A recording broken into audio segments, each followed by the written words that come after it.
Welcome to the Deep Dive. We're plunging into fascinating topics, pulling out the best insights just for you. Today, we're tackling something huge, one of life's really big challenges, but also super rewarding. Understanding effective parenting. It can feel like a lot, right? So our mission today is to kind of cut through all that noise. We're digging into a really key source. It's called the heart of effective parenting. Understanding parenting. Thriving at every age. Think of this deep dive as, well, your shortcut to getting clued in on what it really takes to raise kids who become, genuinely good people. Right. Okay, let's unpack this. Yeah, and what's fascinating here right from the start is that this source, it really emphasizes that effective parenting isn't about being perfect, not at all. It's much more about understanding, adapting to where your child is at developmentally, stage by stage, and focusing on some core principles that can actually make the whole journey, well, more joyful. And the first big idea they introduce is this concept of home as the center of your child's life. Home is the center. Yeah. Yeah, I like that. It makes me think it's more than just the house, isn't it? It's like that emotional safe harbor, the place where a kid feels completely safe, accepted, somewhere they can always come back to sort of rest and breathe freely, regardless of what's going on outside. Exactly. It's that sanctuary. But how do we actually do that? I mean, how does the source say we create that kind of center when life feels so hectic sometimes? That's a really good question. Because the source adds some important nuance there. Creating the center isn't just about like four walls and a roof. It means finding a balance. It talks about balancing freedom and boundaries, acceptance and guidance. Okay. And also balancing support with, well, letting kids learn things on their own, independently. The key thing is that home needs to be a space where kids feel they can express anything, really, their fears, their mistakes, and ask for advice without, fearing criticism or judgment. Without that fear, that's crucial. Yeah, that creates that sort of stable foundation they need to, face the world confidently.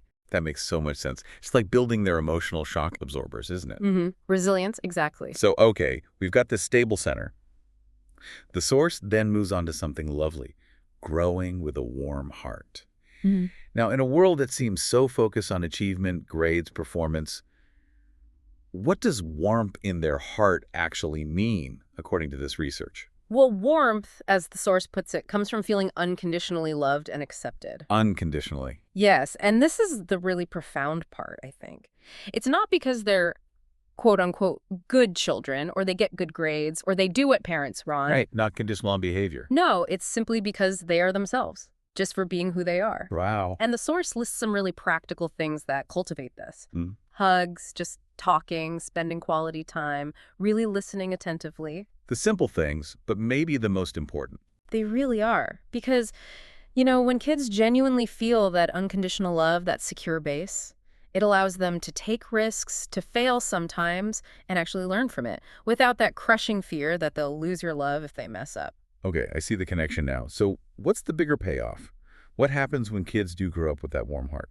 Well, connecting the dots, the source says they naturally develop things like self-confidence, the courage to try new things, and really importantly, the ability to build good relationships with other people. Makes sense. But there's something even deeper. The source argues they develop compassion, both for themselves and for others. And it calls this the foundation of being a good person. Compassion is the foundation. Yeah. That's a powerful idea. It really shifts the focus from just like external success. It does. It's about character, empathy, resilience, built from the inside out. Right. Okay, shifting gears a little, the next concept is proactive parenting. Now that sounds like more than just reacting to problems, putting out fires. Does the source get into how parents can maybe anticipate things? Prepare for challenges kids face today, like, I don't know, digital stuff or peer pressure. Yeah. Here's where it gets really interesting. Oh, absolutely. Proactive parenting, the way our source defines it, is about actively participating in your child's life, not just waiting for issues, but actually preparing for them, creating positive experiences for your child. So kind of setting the stage. Exactly. Setting the stage for success, for joy, rather than just being in reaction mode all the time. What does that look like practically? Well, the source gives some great concrete examples. Things like reading to kids from a really early age, taking them out to explore nature, teaching life skills, sharing inspiring stories, even just creating fun family activities together. Right. But it's not just about the activities with them. Being proactive also means really observing and understanding your child's needs at different ages and preparing for potential challenges down the road. creating environments that actually support their learning and development. So anticipating things like online safety or navigating friendships. Precisely. Having those conversations before they hit those tricky situations, it builds their confidence in their toolkit ahead of time. Yeah, I can see how that intentionality really feeds into their growth. But it's not just what we do, it's also how we measure success, isn't it? Which brings us to the next point. Process over results.